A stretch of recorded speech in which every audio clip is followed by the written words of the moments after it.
Kung sakaling may papakilala ako sa iyo, napakatayog na tao, kumbaga parang napakabanal na mahirap abutin.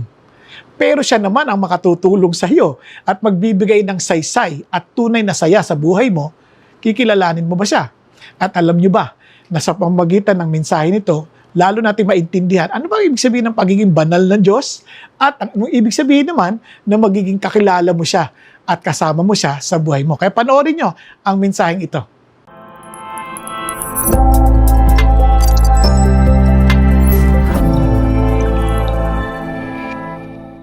Before I truly came to know the Lord, I grew up in a traditional Filipino family where discipline was a central value. My father, a military man, and my mother, a public school teacher, led our home with firm authority. As the only boy and the youngest of 3 siblings, I often received the strictest discipline, sometimes through harsh words and painful punishments. Our family prayed the rosary regularly, and I learned early about the importance of reverence to God. But as a child, I misunderstood God's character. I carried a heavy belief that my hardships and pain meant God was displeased with me, that I was bad and undeserving of love. At a young age, I experienced a public setback when I lost in a nationally televised singing competition. Instead of comfort, I felt weighed down by the blame and disappointments of my relatives. That moment silenced not just my singing voice, but something deep within me. I began to believe that I was worthless and that I could never amount to anything. From that wound, I grew up craving affirmation, chasing recognition through academic and athletic excellence. Outwardly, I appeared confident and capable, but inside, I was a boy with shattered confidence and deep insecurity, hiding behind accomplishments and approval. In college, I pursued one of the toughest medical degree programs in a prestigious university in Manila. For the first 4 years, I seemed to be doing well, at least on the outside. I was a people pleaser, and my family and friends thought I was a model student. But in truth, I was really living a double life. Drinking heavily, addicted to computer games and Dota betting, engaging in illegal car drag racing, and becoming involved in inappropriate relationships with multiple men and women.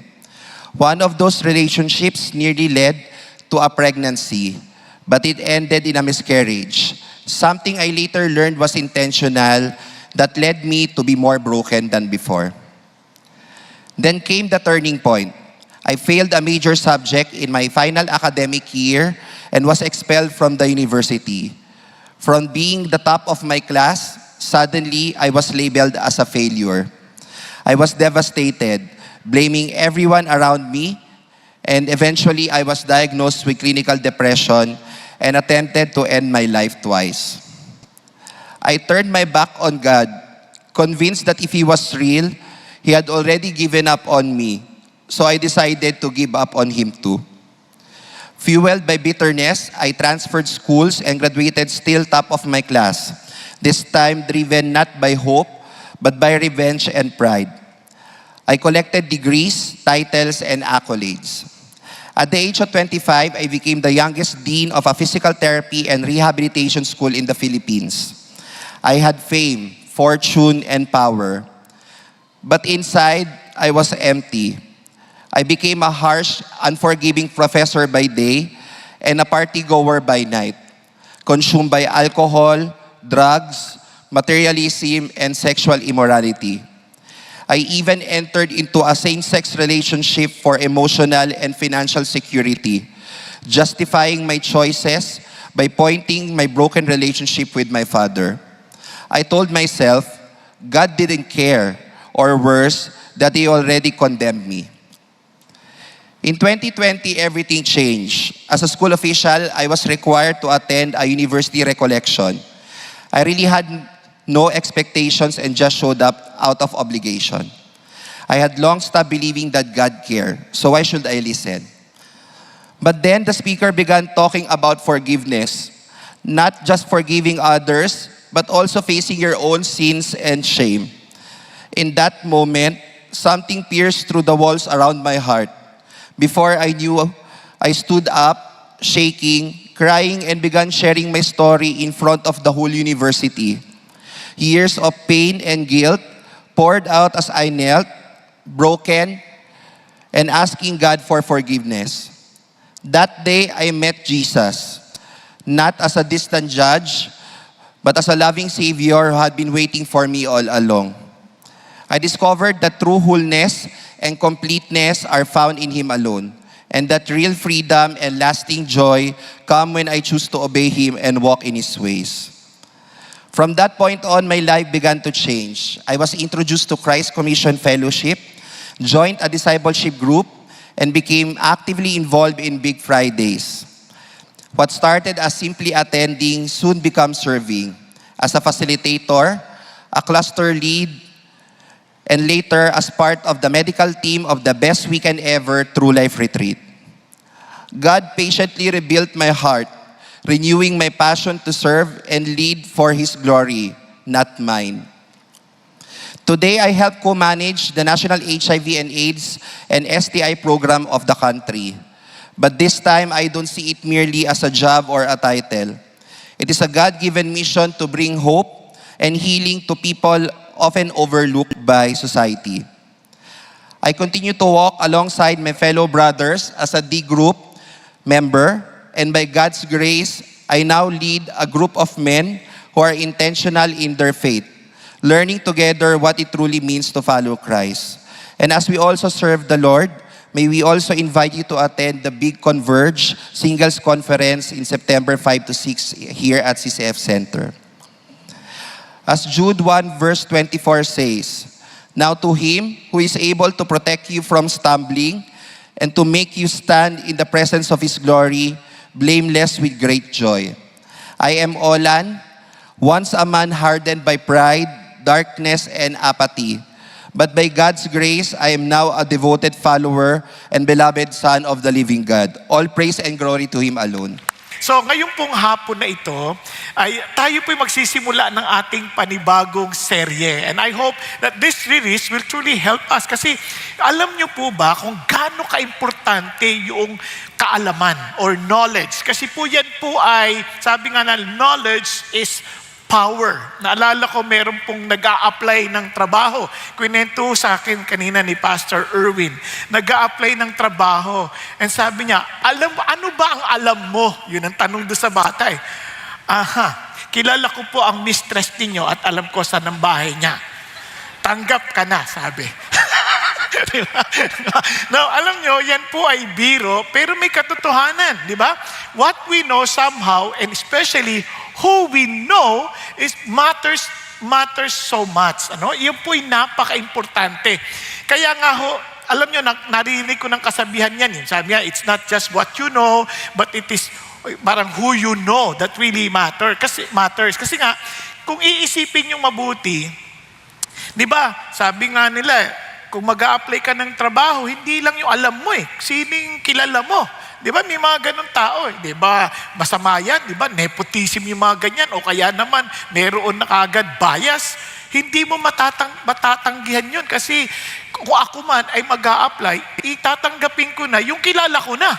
O meron na akong, kumbaga, pagkaunawa sa tao na yun. Diba? Hindi naman dahil sa bias ako, kunit kasi hindi lang naman yung alam ng tao. Minsan, ano yung karakter niyan eh. Tama? Kaya alam nyo bang sa Bible, ganun din. Tingnan ninyo ang sabi sa Jeremiah. Huwag nyo nang pansinin yan kasi, tingnan nyo yung sabi sa Jeremiah. Thus says the Lord, let not a wise man boast of his wisdom. Kami, huwag ka magmamalaki sa katalinuhan mo. Let not the mighty man boast of his might. Let not a rich man boast of his riches. Bakit? Huwag mo ipagmamalaki ang talino mo. Bakit? Ang talino nawawala yan. Yung iba nga ho, nagkakademensya. So wala nang saysay lahat ng kanilang kaalaman. Yung iba nga ho, nagkakasakit, nabubunggo, nababaliw. Kaya hindi ho yan kumbaga, those are fleeting. Ganon din ang lakas. As you grow older, humihina ang katawan eh. Kaya hindi mo rin masasabi, malakas ako, I can carry this weight. Hindi ho totoo. Minsan, bigla kang manghihina. Bigla ka na lang magkakasakit. Hindi mo hawak. Kumbaga. At ganon din, yung inyong kayamanan. Ang daming mayayaman. Mga kilalang mga manlalaro ng basketball, professional players, biglang naghihirap. Parang talagang walang-wala. Yung parang yung yaman nila, pansamantala lang. Kaya we cannot boast on those things that are temporal. Tingnan nyo naman, but let him who boast of this. Kung may pagmamalaki ka, sabi niya, that he understands. Pansin nyo hindi niya na agad sinabing knows me. Ang sabi niya, naiintindihan mo ako. Kasi marami, halimbawa, mag-asawa, magkakilala sila. Pwede sila nagkakaintindihan. Tama ba? Minsan nga, pag tinanong mo, sweetheart, pakiano man to? Hindi, wala na. Hindi na nagkaintindihan lalo. Kasi hindi nagkakarinigan. So, sa totoo lang, ang idea ng Diyos, do you understand the way I deal with humanity? Do you understand the way I manage or administer the word? Diba? Kaya importante yung He understands and knows me. Paano? Anong pagkakaintindi sa Kanya? That He exercises, that our God, He exercises what? Loving kindness, justice, and righteousness. Kung gusto mo maintindihan at makikita mo how the Lord works, ang sa Kanya lagi ang pagmamahal niya, ang Kanyang katwiran, at ang katarungan, yan. Lagi niyang, gusto niya yan. Kaya sabi niya, I delight in these things, declares the Lord. Kaya alam niyo po, napaka-importante yung pagkakilanlan natin at pagkaunawa natin sa Diyos. Ang tanong lang, bakit? Di ba? Bakit? Bakit importante yan? Okay, halimbawa lang kayo po ay merong isang matayog na tao at gusto niya kayong makilala. At kayo naman, talagang alam niyong sikat na sikat yung tao na yon. Magiging excited pa ba kayo makilala siya? Parang hindi, no? Sabi siya, pwede. Kakaya ang energy ko. Parang lakas na, ang haba nung ikaw. Alam nyo, kunyari kung sabihin natin, alam mo, kunyari, ang paborito mong artista. Sino ang paborito mong artista? Ann Curtis? May edad ka na. Joke lang. Joke lang. Sorry. Kasi hindi ko na siya kilala eh. No. Joke lang.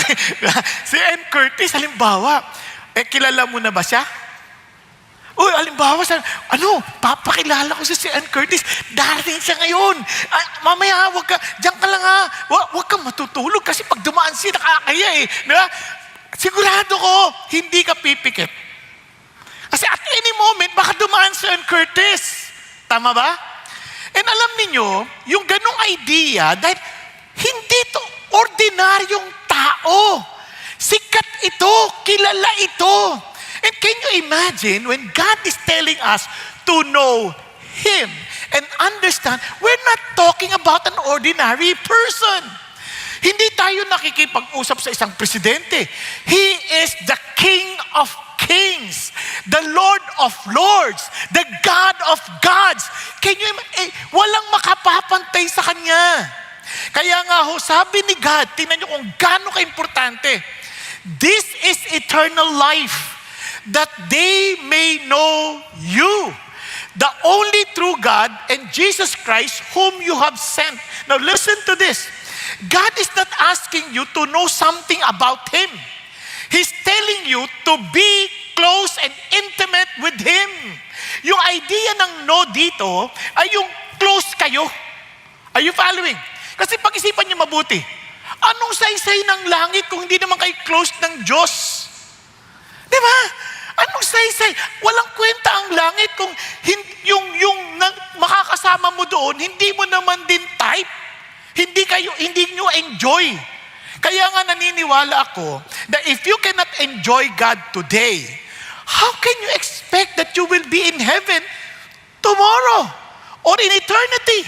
Malabo yun. Kasi Dapat, nai-enjoy mo na siya ngayon. Nakuha ninyo? Pag kinantahan mo siya, nai-enjoy mo siyang kantahan. Kasi, biruin mo, magkakasama siya. Kasi tingnan ninyo ha, yung haba ng panahon, hindi naman nasusukat sa taon yan eh. Paano nasusukat? Sinong kasama mo? Tama? Kasi kung ang kasama mo, hindi mo enjoy, na kahit na isang oras lang tayo dito. Kunyari, hindi mo enjoy kasama mo, nag-aaway kayo, doon pa lang sa parking, hindi na kayo nagkakasundo, umakyat kayo dito. Tama, ang tagal mo ng parking na to. Kasi ang tagal-tagal mo kasi kanina pa to, yun, late na tayo eh. Bakit mo ako sinisisi? Hindi ko makasalanan yan ang pagpapark na yan. Iwan ko ba sa'yo? Ba't kasi dito pa tayo magsa-service? Di ba? Hindi na sa alas 6 mamaya. Di ba? Mag-aaway yan. Mamaya, pansin niya, pag upo dito, hindi nag-iimikan. Di ba? Tapos, kahit anong patawa pa na minsan nagsasalta eh, di ka nakakatawa. Kasi asar kayo eh. Asar kayo. Pero kung nag-i-enjoy kayong dalawa, hindi na nag-a-appear pang ganyan, no? Hindi nyo mamamalayan ng oras. Tama, mali? Hindi nyo mamamalayan.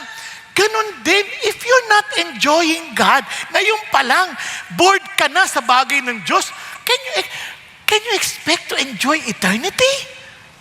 Obviously, hindi. Kaya nga sabi nito, yung no dito, mabigat. Yung no na, you are close to Him. You're enjoying Him. Kaya nga yung mga mag-boyfriend, kaya gusto nang magsama yan, parang gusto nila forever na. Kasi parang bitin na yung oras eh. Di ba bitin na yung oras pag magkasama sila? Uwi na ako. Aga pa eh. Di ba? May ganun pa eh. Aga pa eh. Anong aga-aga? Alas 12 na ng ating gabi. Di ba? Sige. Tapos, di ba? Tapos, pag uwi mo, tawag ka. Isipin mo, enjoy na enjoy yan. Parang kahit ang late na uwi, tatawag pa, hello? Kamusta ka na? Kamusta ka na? Parang ang tagal na hindi nagkita eh. Kaya gusto nila, mag-asawa na kasi para hindi na sila maghiwalay. Ayun ang akala nila. Nung kilala na, yari. Kasi imperfect eh. Tapos imperfect. Pero yung imperfect na dalawa, makikita na imperfection, ayaw na magsama. Ang Panginoon Diyos, perfect siya, and He made us perfect. Imagine, two perfect individuals together forever is not enough. Ang kakaintindihan? Sobrang enjoy. Ngayon, itong malungkot. Kaya maraming tao, I know God. Excuse me, ang tanong ho, hindi yung I know God. Does He know you? Kasi dapat reciprocal yun. Kahit kilala mo ako, hindi mo kita kilala, wala rin tayong magagawa. Tama ba? Ito ang sabi ng Bible. Kaya sabi ng Bible, yan, not everyone who says to me, Lord, Lord. Alam niyo, ulitin ko lang ha, para sa mga bago na. Yung pag sinabi mo sa Hebrew, dalawa, Lord, Lord, friends kayo, close kayo. Kaya ang tawag ni God kay Abraham, Abraham, because he's a friend of God. Pag tinawag niya si Moses, Moses, because he talks to him face to face. Talagang they're very close, they're friends. Di ba? Kaya nga, David, laging dinodoble. Pag dinodoble, close kayo. Sabi niya, Lord, will not enter the kingdom of heaven, but he who does the will of my Father who is in heaven will enter. Kasi kung talagang close tayo, alam mo yung gusto ng tatay ko. At hindi ka magagawa ng bagay na ikagagalit ng tatay ko. And sabi nga nun, many will say to me on that day, Lord, Lord, did we not prophesy in your name? Did we not cast out demons in your name? And in your name perform many miracles? For sure, kung tayo nakakita nun, close yan kay God. Kasi gumagawa ng himala eh. Biro mo pinagpray yung kalbo, nagkabuhok. Di ba? Hindi nung miracles niya. Di ba? Biro mo, close yan kay God. Pag nag-pray, sinasagot ni God eh. Ang problema, sabi ni Lord, hindi ganon. Sabi niya, and then I will declare to them, I never knew you. Why? Bakit hindi niya kilala? Akala ko, God is all-knowing. Ibig sabihin, hindi kami close. Bakit? Kasi depart from me, you who practice lawlessness. Wala silang galang sa tatay ko. Kasi kung may galang sila sa tatay ko, susundin nila yung gusto ng tatay ko. At yung gusto ng tatay ko, gusto ko. Kaya sabi ni Jesus, I delight to do your will, my Father. Kaya naman ang tatay, sabi niya, this is my beloved Son, in whom I am well pleased. Nako po. Kaya doon pa lang ang susi, alam natin, ito kalooban ng Diyos. Kaya deep within your heart, alam mo, ito masasabi mo, whom have I in heaven but you? Besides you, I desire nothing on earth. Lord, wala na po akong ibang gusto dyan sa langit kundi kayo. Kung di kayo, kahit sa lupa, wag na lang. I pray that all of us in this room, and even for those who are watching online, I pray that we will not just be desiring to come and listen out of duty every Sunday, but really desiring, Lord, I want to know you because besides you, I desire nothing on earth. Sa totoo, ang dami natin gusto sa lupa at hindi sa Diyos. And sometimes we're struggling. Why? Because hindi talaga natin kilala ang Diyos. Kasi if we do know God, ito lang masasabi natin, taste and see that the Lord is so good. Amen po?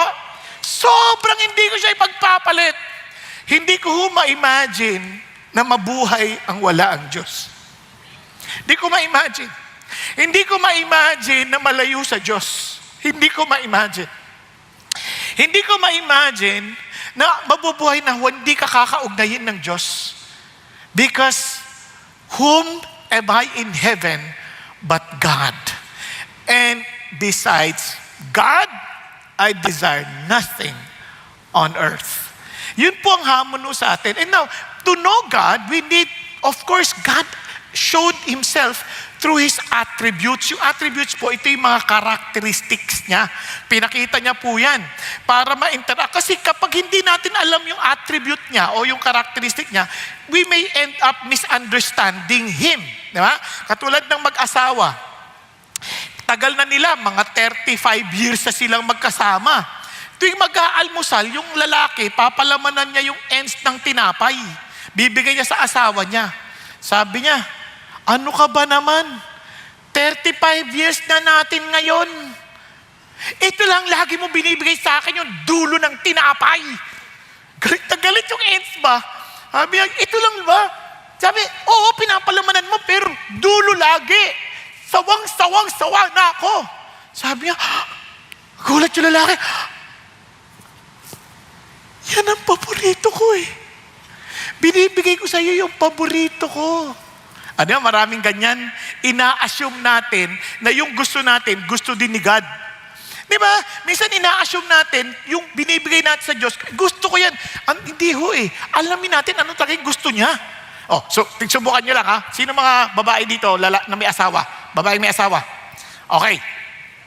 Di ba? Minsan sasabihin nyo, submissive naman ako sa asawa ko ah. Tama? Ito ang gusto nyo malaman? Tanungin nyo asawa nyo. Submissive ba ako? Pag gawa na ng tanong, alam mo na. Di ba? Sabi lang, submissive ba ako? Sasabihin ng lalaki. Ano ibig sabihin nun? Di ba? O ngayon, yung lalaki naman, may asawa, lalaki may asawa, sample lang, lalaki may asawa, okay. Parang kukunti lang may asawa dito ah. Puro mga sinungaling kayo ah. Halatang halata naman ay. Di ba? Tanungin mo yung asawa mong babae. Loving ba ako? Kasi husband, love your wife. Loving ba ako? Tinawid-tawa doon. Lakas, sabi niya. Nakabawi. Alam niyo yun? Diba? Parang doon mo malalaman eh. Teka, wag mong i-assume. Wag mong i-assume. You have to know Him. You have to know His characteristics. Okay ba yan? Kailangan mo malaman. Kaya dito, sa ating pag-aaral, itong series na to, yan ang ating pag-uusapan. It is Knowing God, a series on the attributes of God. Ano ba yung mga katangian ng Diyos na dapat nating malaman?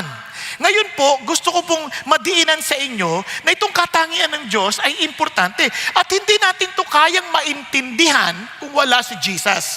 Tingnan niyo ha, all things have been handed over to me by my Father. And no one knows who the Son is kasi the Son is infinite in character.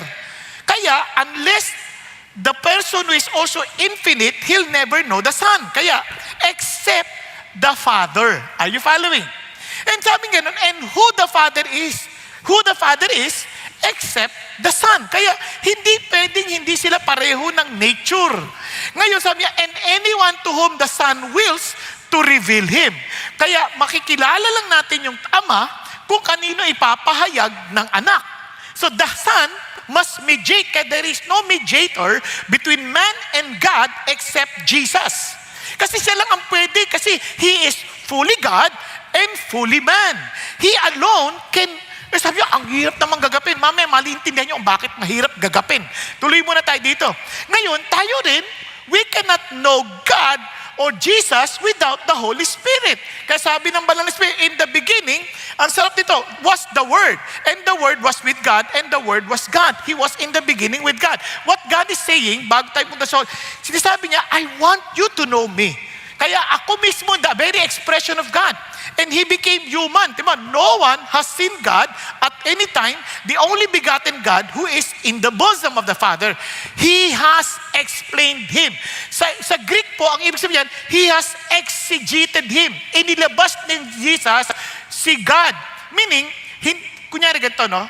Yung Diyos, yung word na Diyos, very generic. Di ba? Malalaman mo that He is the God of Abraham, the God of Isaac, the God of Jacob, the God revealed in the Scripture pag dinikit mo na si Jesus. Now naman, si Jesus yung ID. Kung wala si Jesus, hindi mo maintindihan yung Diyos na sinasabi ng Bible. Kasi generic yan eh. Anybody can say, God. Di ba? Pero subuhin nyo, tinan nyo, pagka sinabi mong God at dinikit mo si Jesus, galit na sila. Ayaw nila si Jesus. Because Jesus claims that there is no other way for us to be with God except through Him. Napaka-exclusive niya. Naunawaan po. Okay tayo ha? Okay, good. Now, tuloy tayo. Now, itong amazing part, hindi natapos doon. The Holy Spirit now will testify about Jesus. Kasi He's both spiritual, although naging tao siya, but still, we cannot grasp His deity or divinity. Kaya when the Helper comes, whom I will send to you from the Father, that is the Spirit of truth, who proceeds from the Father. Sino yan? Spirit of truth. Kaya ng katotohanan. He will testify about me. Are you following? Kaya nga, sabi nga, He will glorify me. For He will take of mine and will disclose it to you. All things that the Father has are mine. Therefore, I said that He takes of mine and will disclose it to you. Kaya kung wala ang Espiritu ng Diyos, hindi natin siya makikilala. No wonder we need to be born in the Spirit in order for us to know Him and to know God. And alam niyong hindi mangyayari yan unless we humbly accept and admit na hindi natin siya kayang makilala. Kaya, blessed are the poor in spirit, for theirs is the kingdom of God. Yun din ang dahilan kung bakit niya sinabi kay Nicodemus, unless a man is born again, meaning unless na bumalik ka sa zero, na aminin mong wala kang alam, you'll never understand the kingdom of God. Naunawaan po? Andiyan pa kayo? Kasi marami sa atin nagsisimula na, alam ko na yan. Kaya wala kang alam. Sa sandali sa alam mo na yan, wala kang alam. Kailangan, Lord, wala po ako alam, maawa ho kayo sa akin. Unless you reveal yourself to me, I'll never know you. Hindi pwede sabihin, ay, lagi na ako nag-atin sa CCF, lagi ko nga papakinggan si Pastor, lagi ko nga pinakinggan. Wala ka pa rin alam. Kasi it's nothing to do with me. It is between you and God. Between you and the Holy Spirit. Between you and Jesus. Are you with me? Okay, good. Tuloy na tayo ngayon. So, ngayon, atin pong titingnan. Alam niyo itong amazing part. Those people who came to know the Lord, sobrang crucial. Yung kaligtasan na doon nakasalalay, at hindi lang yon, pati buhay natin sa pang-araw-araw. Tingnan niyo sabi niya, the fear of the Lord is the beginning of wisdom. Lahat ng nakatagpo sa Diyos, nagkakaroon ng reverential fear. Yung talagang galang na takot. Kasi ngayon, nagtataka ako, maraming mga nagsasabing, kilala nila God, mahal nila si God, pero ang baba ng tingin nila kay God, parang hindi nila ginagalang. Kung tawagin nila, pare, kaibigan, wala na. Hindi nila iniintindi yung pagkatangian ng Diyos ni kanyang mga salita. Kasi kung ginagalang mo yan, seryoso ka sa salita niya. Ha? Naalala ko si Abraham Lincoln, noong binasa yung, kunyari, yung scripture reading, presidente yun, ha? Nakaupo silang ganyan, nagbabasa sila ngayon, scripture reading, sabi niya, sabi gano'n, di ba, in the years of Uzziah the king, yung mga tao nakaupo lang na ganyan. Ito iba, si Abraham Lincoln. Let us now read the word of God. Tayo yung Abraham Lincoln. Tapos sabi nung Sir, kasi presidente, Sir, you don't need to stand. Hindi nyo na kailangan tumayo. Ang sabi niya, no, you don't understand. If I come up on stage and it's time for me to speak, people stand.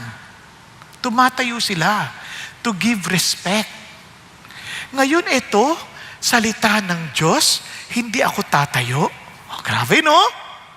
Nakuha ninyo? Sa atin nga, nakahiga ng iba kahit upuan lang eh. Di ba? Ibang klase. Kaya doon ko naintindihan na minsan, kaya wala tayo, hindi natin makita yung talino sa buhay. And tingnan nyo, a knowledge of the Holy One is understanding. Kaya naman, the people who know the Lord will display what? Strength and take action. Hindi pa kasi pag sinabi ng Diyos, gagawin ng Diyos. Okay ba yan? Kasi sinabi niya yun kaya tumatapang ang tao. Hindi siya natatakot. Ganito, halimbawa, ako nung nag-aaral ako, Lord, kailangan kong pumasa dito. At dahil sabi ni Lord, papasa ka. Di mag-aaral ako kasi papasa ako Kasi ba't pa ako mag-aaral kung di naman ako papasa? Tama ba? So magbubutihan ko na, aaral ako. Ngayon, pag exam ko, hindi ako natatakot dahil pangako ng Diyos, sasamahan niya ako Kasi iba, baliktad. Hindi nag-aaral. Tapos, Lord, tulungan mo ako sa exam. Nung nag-exam na, iyak na iyak, Lord, hindi ko alam sagot. Tapos titingin sa katabi, Hallelujah, answered prayer. Hindi yun, pandaraya yun. Ano ka ba? Pahali-hallelujah ka pa dyan. Di ba? Hindi, mali Kasi kung naniniwala ka, tingnan, naniniwala ka, the Lord will provide for you. Di magtrabaho ka? Wala akong alam na trabaho. Magtanong ko sa kanya, bibigyan kanya ng talino, anong trabaho ang gagawin mo? Kasi, the fear of God gives you what? Wisdom. And the knowledge of the Holy One gives you what? Understanding. Tuturuan kanya. Kaya, ang dami nga noong pandemic, ang dami, lumapit sa Diyos, tinuruan sila sa negosyo nila. Nagsara yung negosyo nila, pero tinuruan sila paano kumita. Nakakatuwa at ang Panginoon Diyos. Nakuha ninyo?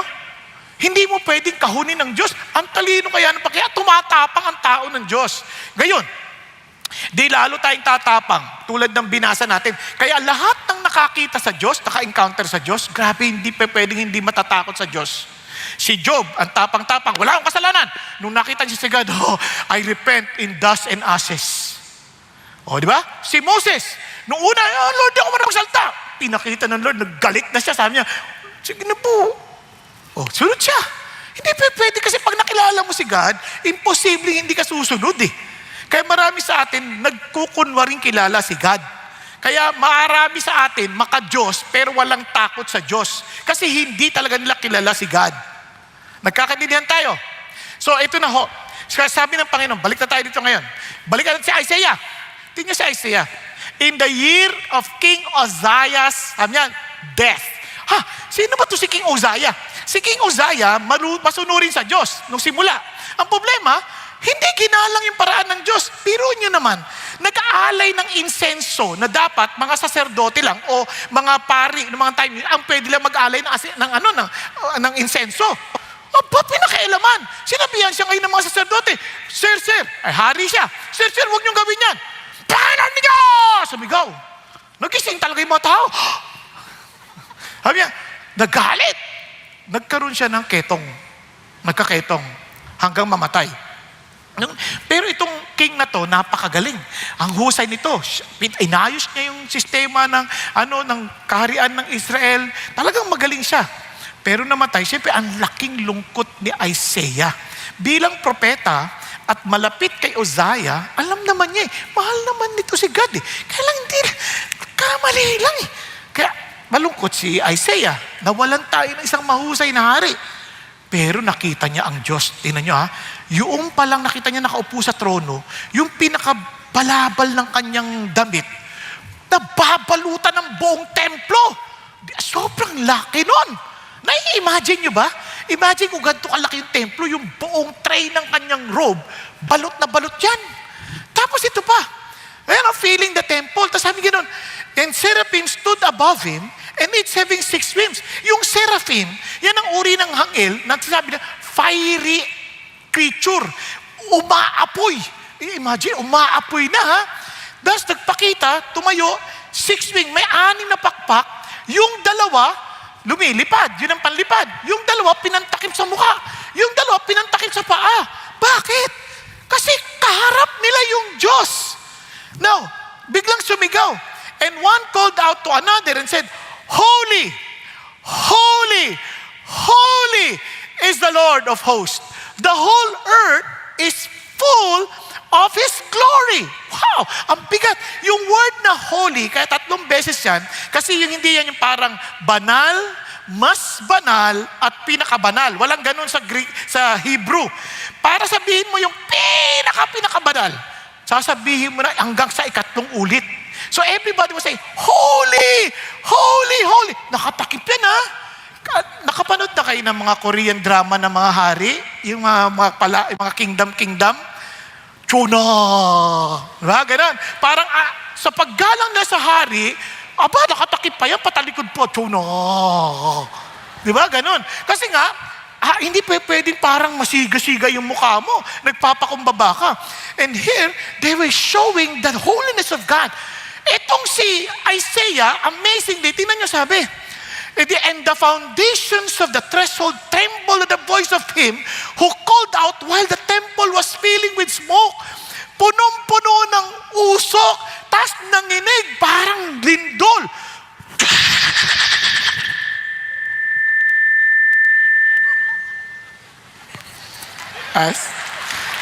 May effects, ha?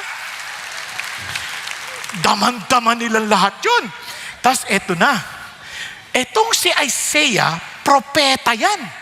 Isa sa mga kinahahangaan ng mga tao, basta propeta, sila ang mensahero ng Diyos. Ang kanilang mga labi ay tagataglay ng mensahe ng Panginoon. So anong klaseng labi yan?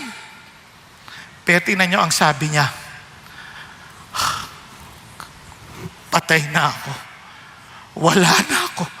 I am ruined. I am falling apart. I'm dead. Takot na siya. Oh no. Bakit? Pakinggan mo, ako ang taong may maruming labi. Ha? Propeta ka ng Diyos. Kung ihahambing ka sa amin, ang bait mo. Kami ang sasama namin. Pero sabi niya, hindi niyo naintindihan. Pagkakita ko sa Diyos, comparing myself now, seeing myself now in the light of God, I am a man of unclean lips. I cannot live. I will die for sure. And sabi niya, and I live among people of unclean lips. Hindi nga lang ako, pati yung mga kasama ko. Because the lips brings out, kumbaga it's an, reflection of our hearts. And sabi nga nun, for my eyes, look at the words, have seen the King, the Lord of hosts. Alam niyo, minsan ang yayabang natin, akala natin kung sino tayo. Pag nakita ko si God, ang dami kong tatanong. Pag nakita ko si God, sasabihin ko talaga sa kanya, hindi ka marunong. Minsan ang tatapang natin, hindi naman natin alam sinasabi natin. Sana nga makita mo talaga si God. Nang maintindihan mo sinasabi mo. Kumbaga sa mga magulang, sige, subukan mo nang makita mo yung hinahanap mo. Di ba? Sabi niya, pag ikaw ay makulit ka, bubulagin kita at makita mo yung mga hinahanap mo. Kung kailan nabulag, saka makikita. Ano ba yun? Di ba? Parang mga nanay. Pero ito siya sabi ko sa iyo, si God, hindi yan biro. Kaya woe is me. Wala na ako. Now, tingnan niyo po. Bakit? Because God is holy. Ang ibig sabihin ng holy, unang-una, He is set apart. He is above everyone else. Kaya nga hindi magagap ng tao yung Trinity. Kasi nga, He is far above our mind can conceive. Are you following? Hindi kaya ng utak ng tao. Kaya hindi naman tindihan, fully God, fully human, hirap, one in 3 person, di kaya. Talaga Talagang kung kaya mo yan, equal ka na sa Diyos.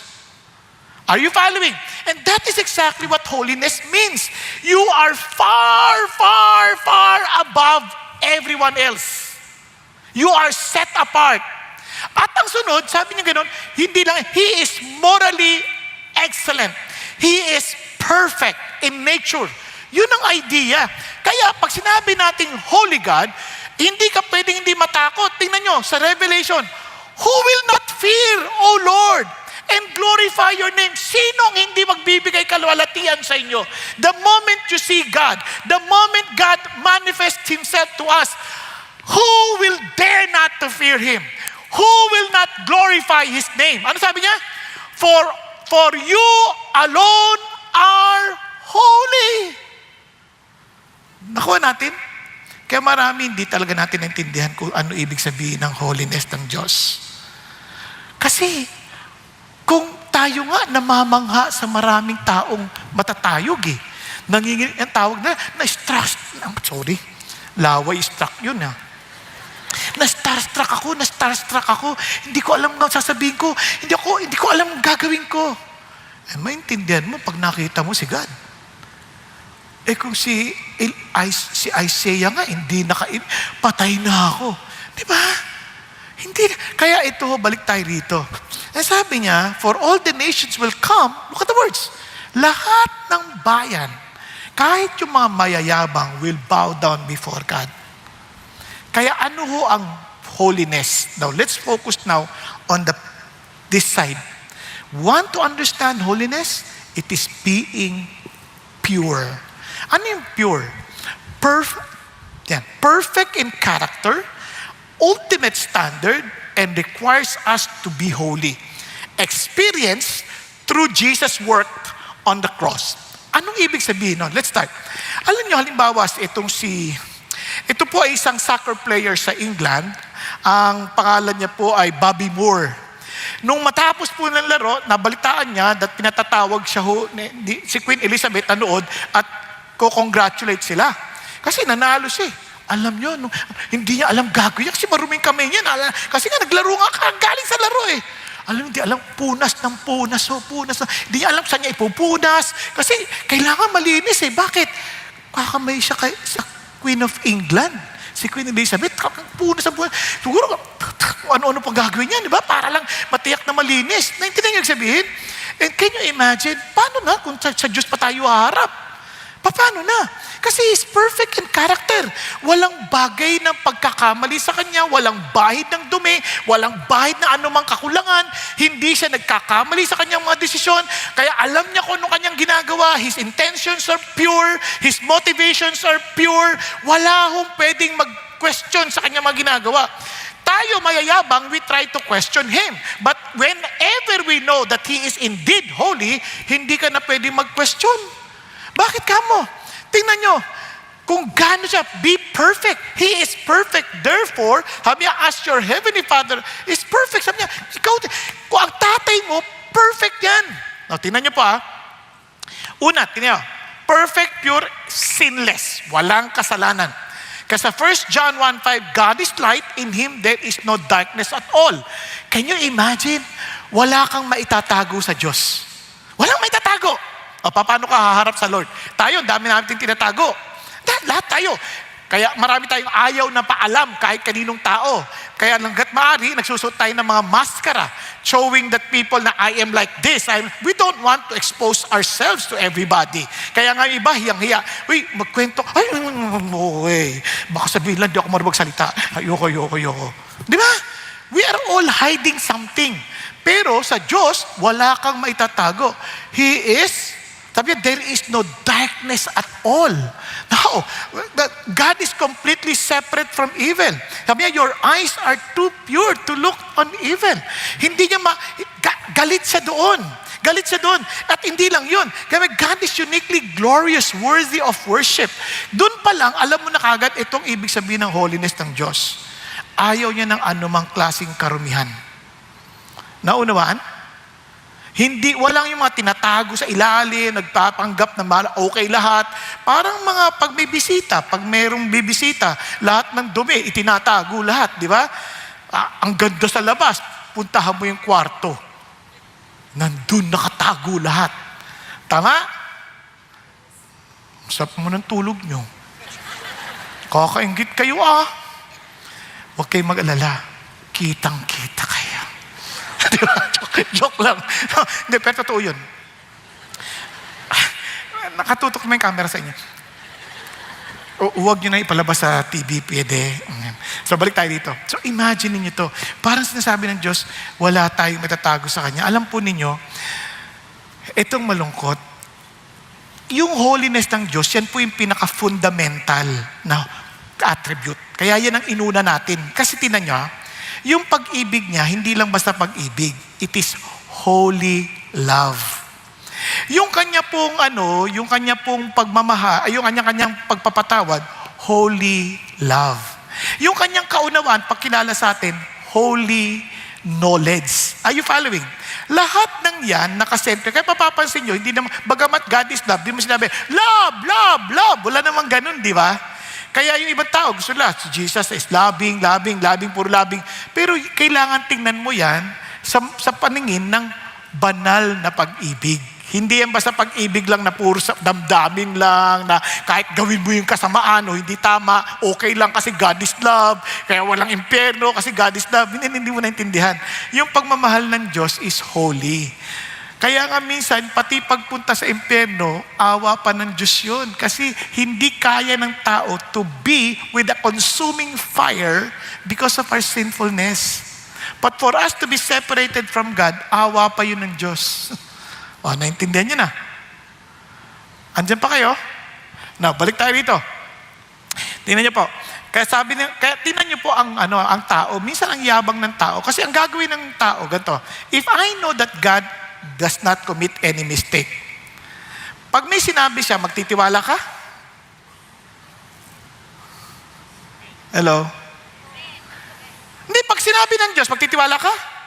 Siyempre, hindi nagkakamali ang Diyos. Ngayon, kapag nadadaan ka sa problema, hindi mo maintindihan yung mga mangyayari, and alam mo, God is in control, papanatag ka? Yes, hindi ka relax ka lang, kasi alam mo, God is in control. And hindi siya nagkakamali, tama?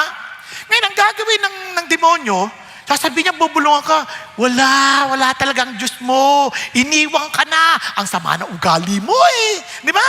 Agad-agad nagki-question ka, naku, mali-mali ako. Ganyan-ganyan ang ginawa ng Diyos. Genesis 3 pa lang. Isipin ninyo, sabi niya, God said, talaga ba? Sinabi ng Diyos na hindi mo pwedeng kainin ng kahit anumang bunga sa puno na nasa hardin? Ganun ba talaga sinabi ng Lord? Ano sabi ng Lord? You are free to eat any fruit of the trees in the garden. Grabe, ang daming prutas niyan. Saging pa lang, ang daming klase ng saging. Kaya ang dating ni Satan, parang pinagkakaitan ka niya, hindi ka pwedeng kumain ng kahit anong bunga sa puno sa hardin.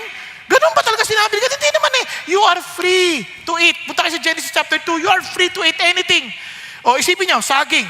Merong saging na saba, mataba. Merong payat. May maliit, senyorita. May pampatigas. May pampalambot. Ang daming saging. Saging pa lang. Ano ba? Kaya minsan naman sasabi sa'yo, ayaw ka niya mag-boyfriend? Ayaw ka niyang maging masaya. Totoo ba yan? Wala kang trabaho, ginugutom ka ng Diyos. Nandiyan ka sa service, ang lamig-lamig. Wala kang jacket, pinahihirapan ka talaga. Para hindi ka matulog. Hindi, mali ka, tulog siya. Kulang lang na, sagutin siya, no? Balik tayo dito. Tuloy, sabi ng babae, sabi niya, yung prutas ng puno sa hardin, pwede namin kainin. Pero wag lang yung prutas ng puno na nasa gitna ng hardin. Isipin nyo, kung yan ay nasa gitna ng hardin, siyempre, hindi natin ma-imagine, ano kaya klase hardin yun? Alangan naman yung hardin, may isang puno lang sa gitna. Maraming puno yan, maraming puno yan, na talagang sasadyain mo pa pumunta doon para mapunta ka sa gitna. Tama ba? Kaya sabi niya, yan, wag mo nang kakainin yan. Sabi niya, ang sabi mo ng babae, nihawakan nga eh. Yun ang problema. Yung sinabi ng Diyos na wag kainin, dinagdagan pa, wag mong hawakan. Hindi ba sinabi ng Diyos? Sa totoo lang, sabi ng Lord, sa totoo lang, kung ako lang yung direktor, sasabihin ko lang, ano ka ba? Pwede mo nga laruin yan eh. Wag mo lang kainin. Tama? Ngayon, sabi nung isang nagtatali-talinuhang, isa sa kilala sa bayan ng Pilipinas, napaka naman ng hinaan ng Diyos nyo. Sabi niya, bakit? Ang ganda-ganda nilikha niya, maglalagay pa ng punuro ng kaalaman ng masama at mabuti. Di sana, hindi tayo nagkagulo-gulo ng ganito. Sabi ko, ikaw pala naman ang malabo eh. Kunyari, ako yung may-ari ng bahay at gusto ko malaman mo, ako pa rin ang may-ari. At sabihin ko, okay, pwede kang tumira sa bahay.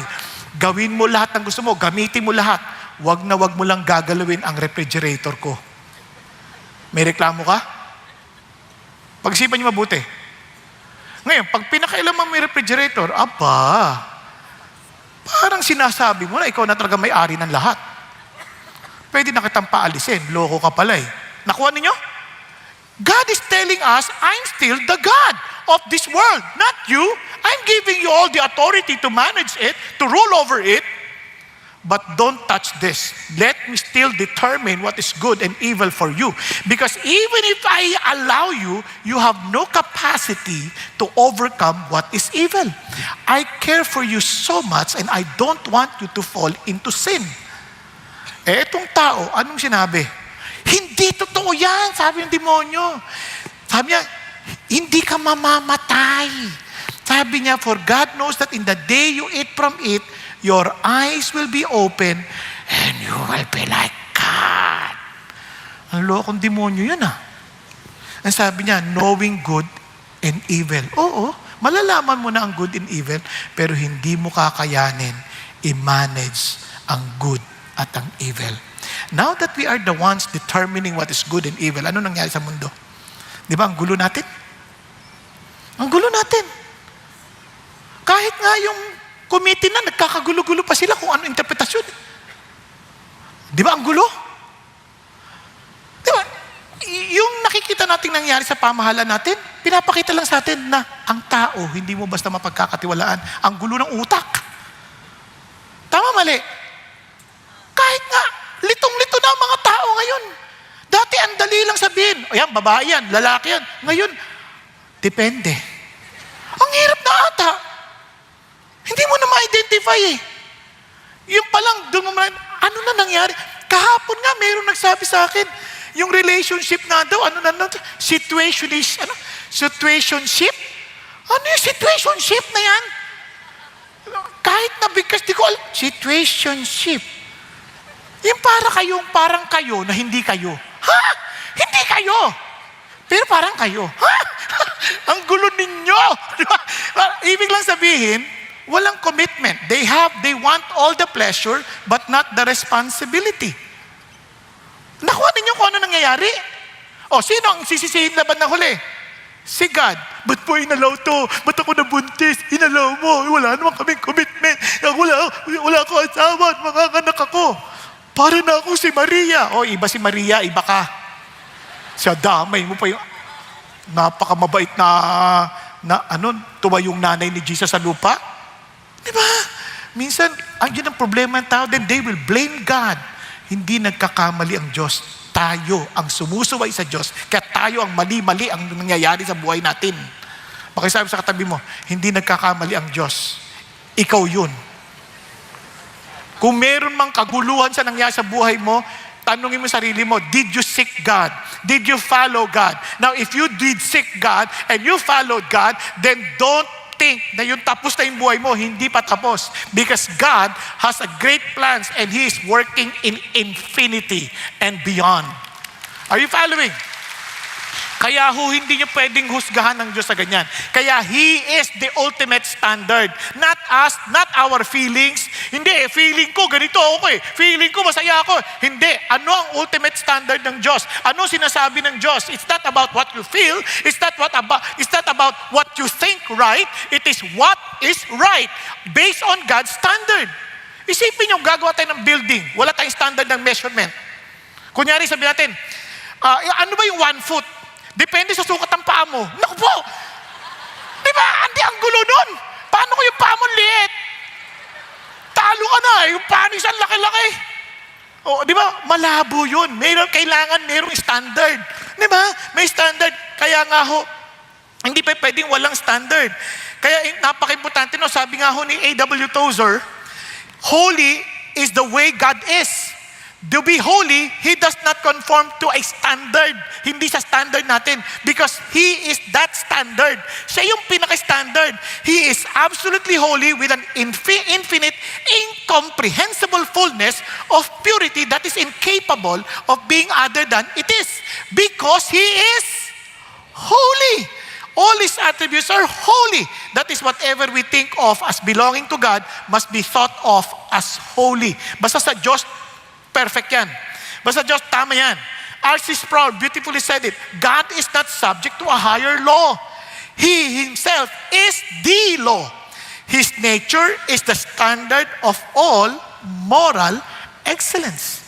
Hindi pwedeng tayo ang magsasabi, hindi, ganito yan, mali intindi ninyo. Hindi. Eto sabi ng Diyos, sundin mo. He knows better. Are you following? Because He is the standard. Isipin mo kung ang Diyos hindi nagbigay ng standard, nagbigay lang siya ng basic kasi tinan niyo, yung kanyang word, yung word of God. Sabi niya, as for God, His way is perfect.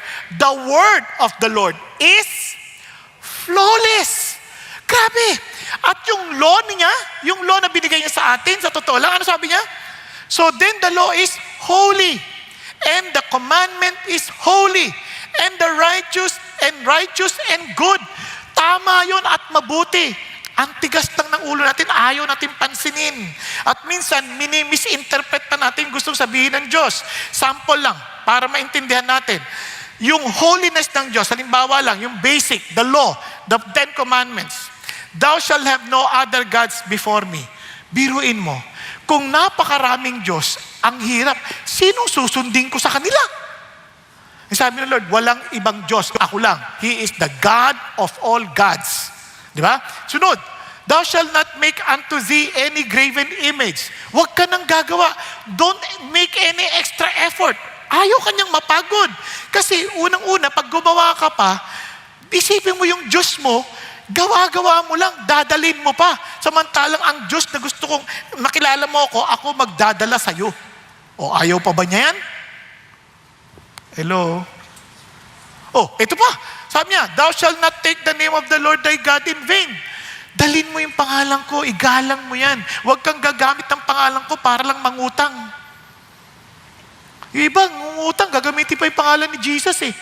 Christian na ka. Pautang. Tapos di naman magbabayad. Di ba?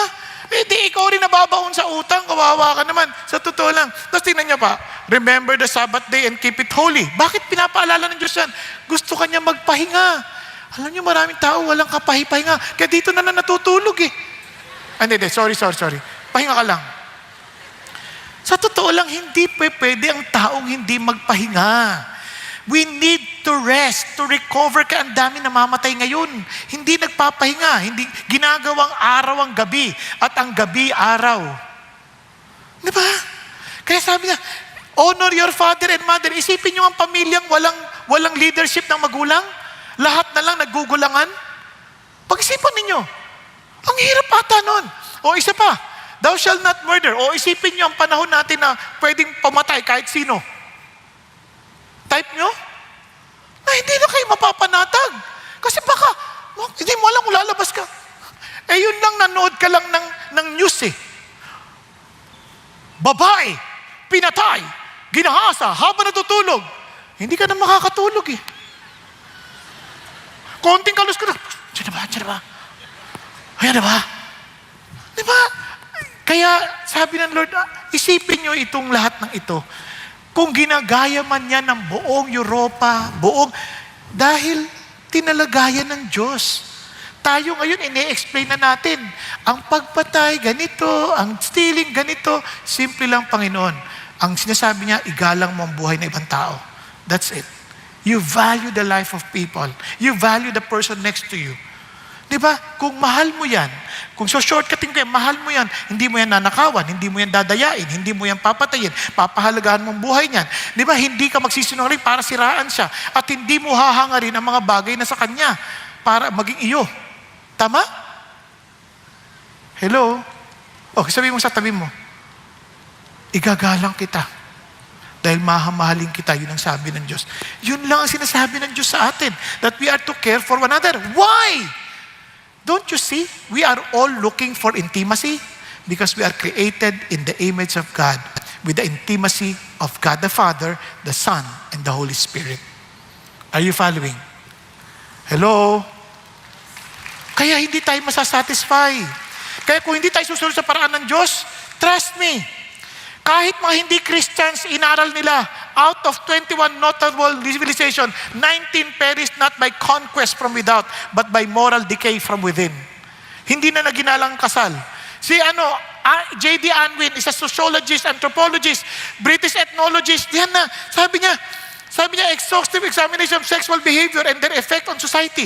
He observed that monogamous cultures prosper and those disinclined to restrain sex to monogamous marriage remain primitive. Or if once successful, they decline. Inaral niya, hindi mga Christians yan. But because they understood that this is standard monogamous, walang kabit-kabit. Walang mga raming asawa. Sabi niya, lahat ng nagbukas sa ganyan, ano nangyari? Bumagsak ang kalang sibilisasyon. Tingnan niyo ngayon ang mga usapan. Ayaw na magpakasal because they want to go to different partners. O tingnan niyo ang sakit. HIV left and right. Because we're not listening to God's standard. Then, eventually, they will blame the Lord and say, ba't mo ito pinahintulutan? If you are God, you are powerful and perfect. Why are you allowing all of this? No, you did not follow God's standard. Yun ang issue. Kaya nga, itong standard, wag natin ikumpara yung sarili natin sa isa. Uy, masabait ako sa iyo. Hindi. All have sinned and fall short of God's glory. Hindi ko ito kasalanan mo, masama ka kaysa dito. Hindi, pareho lang yan. Yung chismosa at saka immoral, pareho lang yan. Pareho makasalanan lang yan. Mas masama pa nga ito dahil mabilis siyang magkalat. Di ba? Kaya walang pinagkaiba yan, kaya walang turuan. Kasi lahat tayo nagkasala. At gusto niyo talaga makapantayan ng Diyos? Itong standard. Whoever keeps the whole law and yet stumbles in one point has become guilty of all. Type nyo? It's all or nothing. Paano na yan? Wala na tayong pag-asa. Huwag kang mag-alala, hindi pa tayo tapos. Doon muna tayo sa susunod. Para maintindihan natin mo ito. Then God, because He is holy, He wants us to be holy. He requires us to be holy. Ano sinasabi ng Panginoon Diyos? Tingnan nyo. Napaka-importante ito. As children, referring to us now, that we are set apart for God's purpose. Set apart for His family. Kasi lahat tayo na sa mundo, some of us, we now belong to God. Now we are set apart. In a sense, practically or positionally, we are holy. We are set apart. Then sabi niya, you then live out your holiness. Kasi sabi niya ganito, as obedient children, do not be conformed to the former lusts which were yours in your ignorance. Parang ganito. Kunyari ikaw, anong pangalan mo, Iha? Ano ba si Jessie? Sabi ko, Jessie, kumakain ng pagpag. Wala sa itsura niya, pero halimbawa lang, kumakain siya ng pagpag. Naawa ko, Jessie, mula ngayon aampunin na kita. Hindi ka nasasama sa mga kasama mo, mga kaibigang pagpag. Ano ibig sabihin? You are now set apart. You now belong to my family. Nung dinala ko siya sa bahay, hindi pa siya sanay. Aba, sabi ko sa katulong, pakipaliguan mo si Jessie, mamaya pakainin mo. Hindi pa siya, pinasok siya sa kasilyas, pagpasok niya sa kasilyas, kita niya ang linis ng tubig. Sabi niya, ay, ang ganda, nagilamos. Nakita nung katulong, ay, ba't ka nagilamos dyan? Hindi yan ang halila mo na dyan ka dudumi at iihi. Di ba? Water closet pala. Kasi hindi niya alam eh. No, tuturuan mo siya ngayon. Tama ba? Ngayon, nung kakain na, nakita yung dahil pagkain, kinuha sinunggaban agad. Ay, hindi ganyan. May mga plato. Ito, pang dessert. Ay, pang appetizer. Ito, may kanya-kanya pa palang assignment yan. So you're beginning to learn little by little. Kaya sabi ni Jesus, now that you are holy, you are set apart for my family. Sabi niya, nung hindi mo pa alam yung paraan ng pamumuhay in the kingdom of God, then I'm telling you now, then be holy.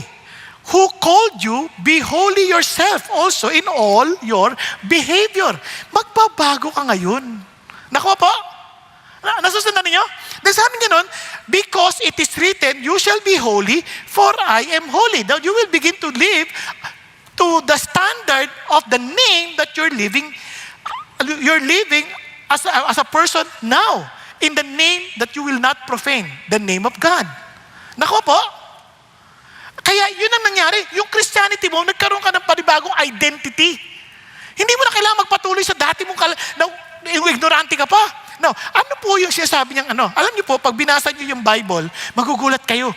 Isa sa mga challenges para maintindihan natin ng na-challenge ang holiness sa submission. Di ba, ang hirap natin sumunod sa ibang tao. Di ba? Ayaw natin basta sumunod. Kaya sabi ni Peter, ganito, keep your behavior. Look at the words. One of the examples he gave, keep your behavior excellent among the Gentiles. Paano daw? So that in the things in which they slander you as evildoers, they may, because of your good deeds, as they observe them, glorify God in the day of visitation. Yung kabutihan nagbago, ibang-iba ka na. Sa behavior mo, hindi ka na basta nagsasalita, hindi ka na basta sumasagot, hindi ka na ganon. Sample, ganito. Kasi mga boss, bidyang hindi maayos lahat eh. Kalma, servants, most of them are servants at that time. Be submissive to your masters with all respect. Not only to those who are good and gentle, but also to those who are unreasonable. Madali yan? Hirap, no? Kasi kahit sa bahay bakit ka ba sumunod sa nanay mo? Napaka-unreasonable lang magulang ko. Biro mo, kararating ko lang, inuutusan na kagad ako. Di ba? Nagagalit ka kagad. Dito makita mo bakit ka nagiging masunurin. Tingnan nyo ha, because of Jesus. For you have been called for this purpose, since Christ also suffered for you, leaving you an example for you to follow in his steps, who committed no sin, nor was any deceit found in his mouth, and while being reviled, he did not revile in return. While suffering, he uttered no threats, but kept entrusting himself to him who judges righteously. Ano sinasabi niya? Kung si Jesus yan, anak ng Diyos, pwede sabihin, sige, yari kay lahat sa akin. Babalik ako and you're all dead. Hindi ganun eh. Because he trusts in the holiness of his Father, he just kept quiet. Never reviled back. He uttered no threats. Bakit? I believe in my Father. He knows what is best. Kaya pansinin nyo, kahit tayo, inaatake tayo minsan, huwag nyo intindihin. Sinisiraan kayo ng tao, huwag nyo intindihin. May Diyos na buhay. Kung siya ay holy, hindi yan makakalusot kay God. Relax ka lang. Pakisabi mo sa katabi mo, relax ka lang. Huwag kang magalit agad. Relax lang.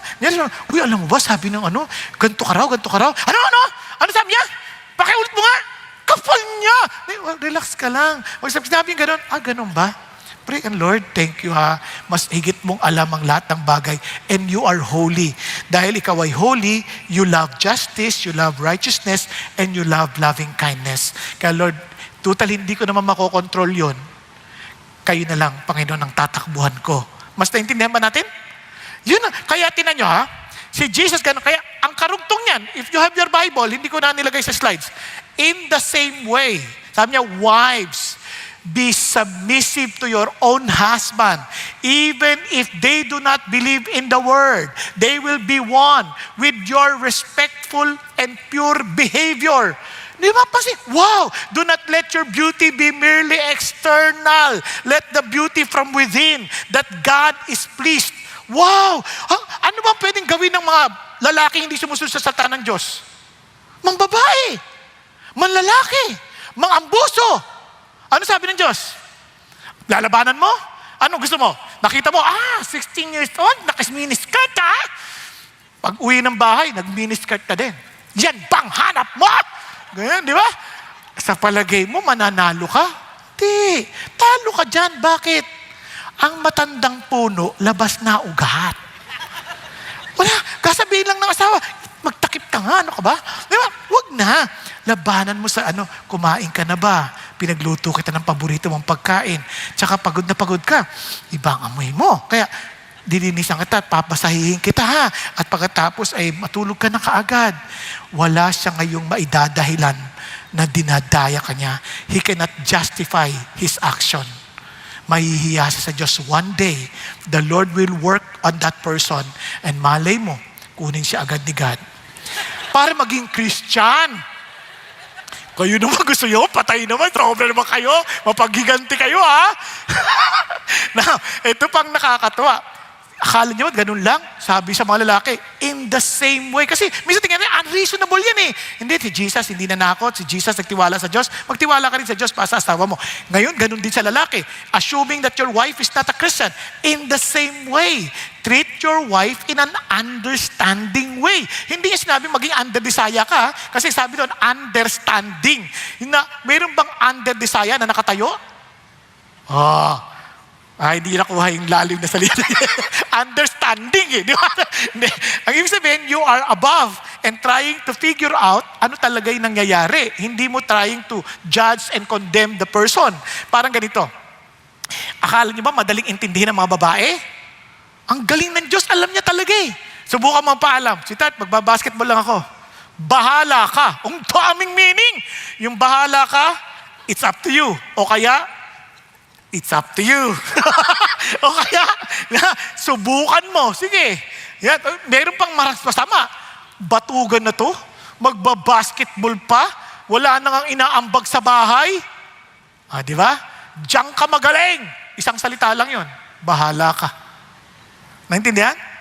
At minsan hindi rin maintindihan. Biglang tumatahimik na lang. Ba't ka tumatahimik? Galit ka ba? Hindi! Kaya it requires the very heart of God. Lord, hindi ko po maintindihan asawa ko. Tulungan niyo naman po ako. Because I want to show her how much you love her. Kahit na ganun mo ang ugali niya. And I want to be your representative. I want that to be holy, set apart, na hindi ka pareho ng mga ibang lalaki na kung saan dinadayan lang asawa nila dahil hindi lang maintindihan. Hindi ko sinasabing uhusgahan mo iba. Hindi tulad ng iba dyan. Walang ganon. I respond differently because my God is holy and I want to please my Lord. Nagkakaintindihan. Kaya, God requires us to be holy because we cannot be acceptable before God. Kaya kung tayo namang Christian and since He wants us to be sanctified, ano gagawin ng Diyos? He will discipline us if necessary. Di ba? Kasi kung hindi tayo didisiplinahin, hindi tayo totoong anak ng Diyos. Diba sabi sa Hebrews 12, if we will not be disciplined, we are bastards or we are illegitimate children.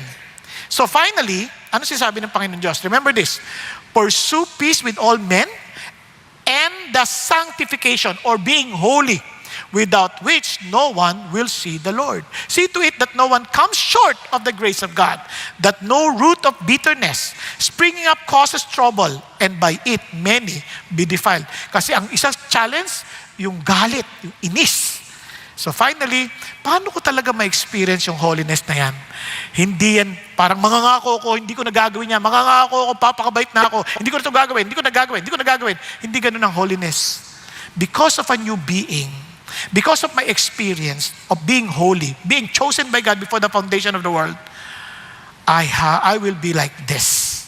Kaya how?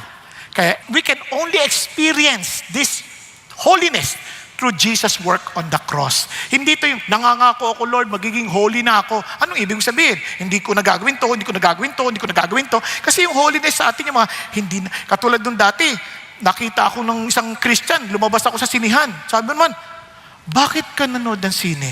Di ba Christian ka na? Opo. Hindi mo ba alam? Sabi ng Bible, how blessed is the man who does not walk in the counsel of the wicked, nor stand in the path of sinners, nor sit in the seat of scoffers. Nanonood ka ng sine, ang mga nakaupo dyan, mga scoffers. Paano na ako uuwi? Bakit? Ano ibig sabihin? Yung mga dinadaanan sa path of sinners.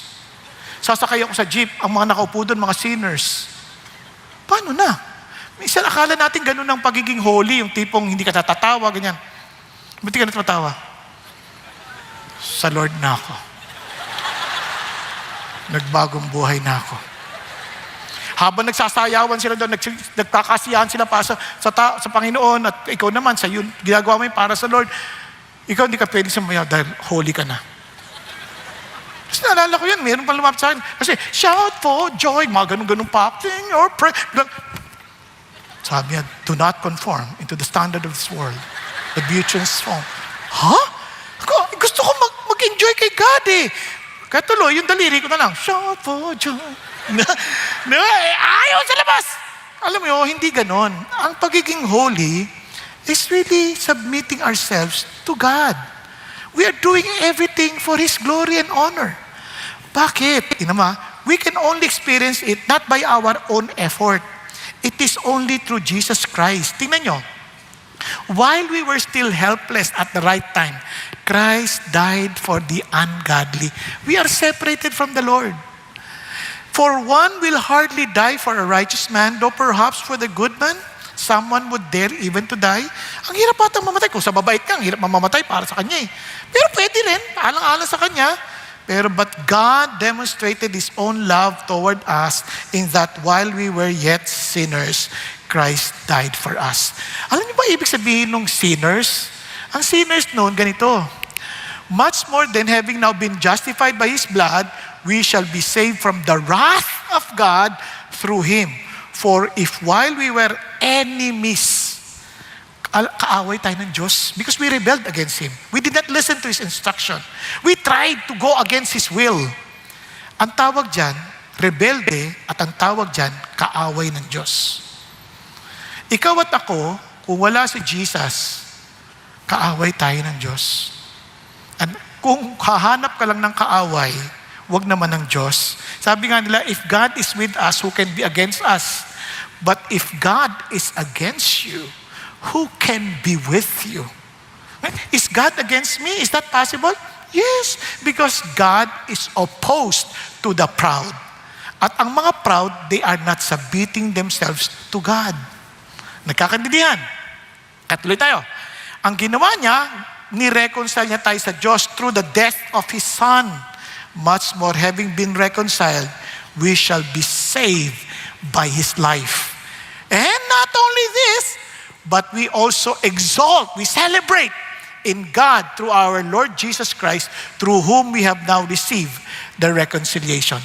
Therefore, just as through one man sin entered into the world, and death through sin, and so death spread to all men because all sin. Lahat tayo mamamatay.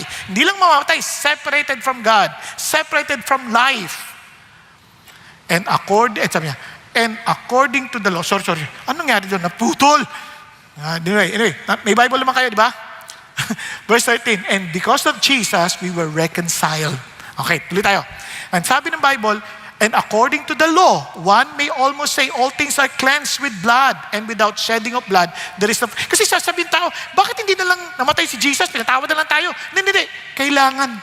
There's shedding of blood. Are you following? Kasi yung blood is life. Kaya kailangan. For it is impossible for the blood of bulls and goats to take away sins. Kasi nga, yun ang ginagamit ng pantakip eh.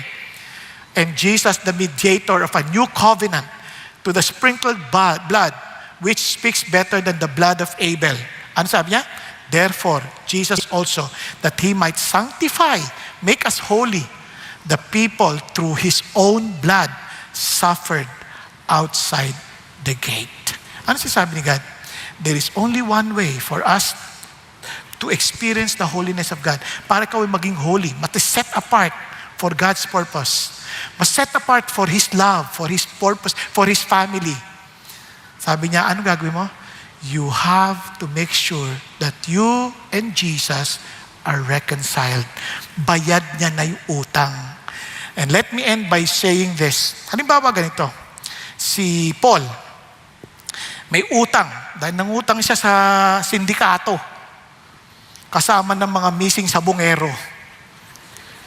And nagkataon, papatayin din siya pag di siya nagbayad within the week. Maliit lang naman ang utang. $100 million. Paano ngayon yan? Paano siya makakabayad? Narinig ng kanyang kaibigang si Albert Tama na ako, no? Okay, si Albert. Sabi ni Albert, totoo ba may utang ka? Oo. Sabi niya, naku, tutulungan kita. May motor ako. Kuya, $100 million ang utang ko.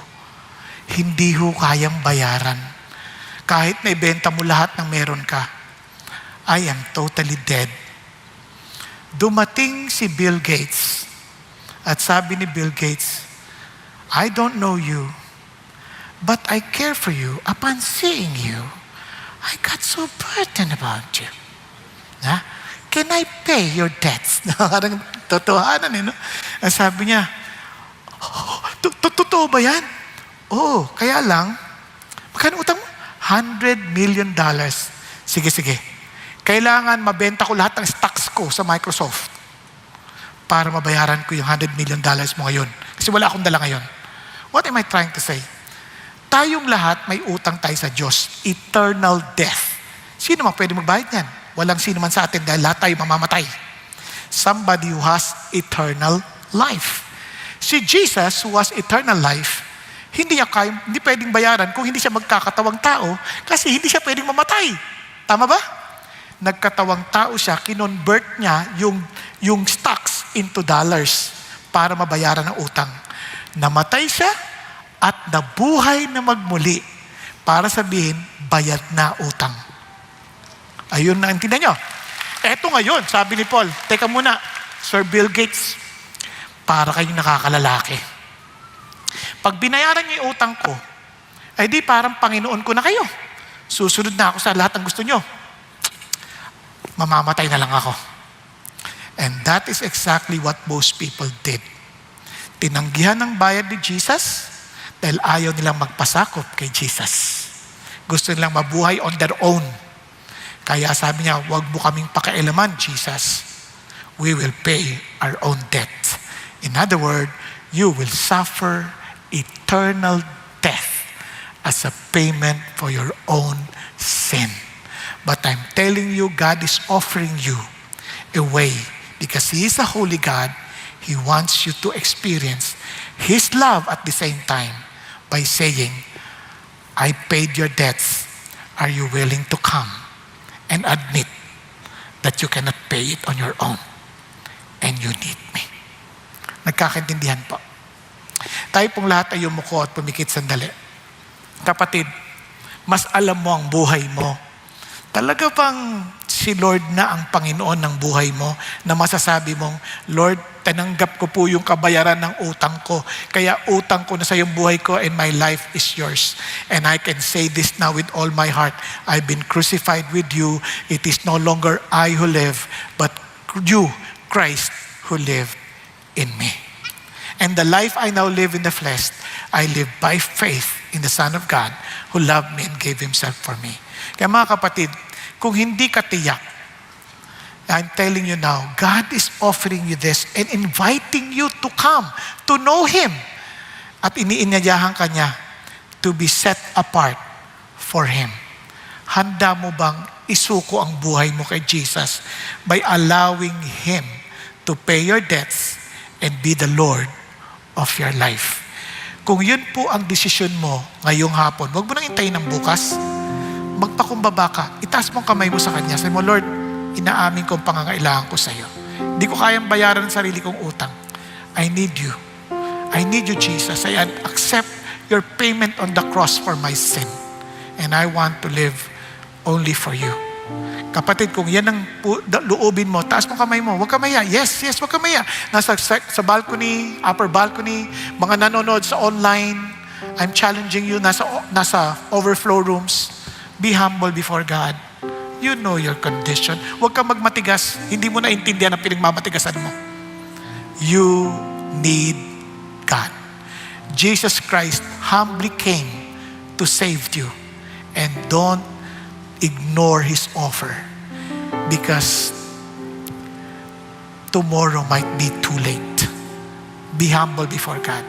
At alam mo rin ang gulo ng buhay mo. Trying your best to fix your own life and alam mong malayong at hindi mo maintindihan na nangyari sa'yo. Why don't you come and accept Jesus and say, Lord Jesus, yes, Say it to the Lord. Lord Jesus, I accept you as my Lord and my Savior. I admit that I cannot pay my own debts, the eternal debt that I owe you because of my rebellious life. Lord, I rebelled against you, against your standard. I tried to live on my own. But now, Lord, I'm coming before you, turning away from my sinfulness and accepting you as my Lord and my Savior, because you alone are the payment, Father God, to my sin. You alone are enough. Nothing else and no one else. So Lord Jesus, come into my life. And I want to know you more. I want to know you more. I want, Lord, to grow in my love for you. So fill me with your Holy Spirit and allow me to live only for your purposes and for your glory. Thank you, Lord. Thank you, Jesus. Thank you, Father God, for listening to my prayers. Thank you, Lord, for coming to my life. Thank you, Jesus. Lord, I give you all the glory and honor. And now for the rest of us and this congregation and those who are watching online, may you please rededicate your life to God and say, Lord, help me to live a holy life. For you are holy. For we know that no one can ever come and can ever enter the kingdom of heaven without holiness. Now that you have called us, Father God, to be holy, then allow us to be holy in all of our responses, in all of our behavior. We cannot do it on our own, but by your grace, we know we will. And we can say no to ungodliness and say yes, Father God, to your righteousness. Thank you, Lord. We love you. We praise you. We honor you. And we declare you holy, holy, the Lord God Almighty. Hallelujah. Amen, amen, and amen. God bless us all.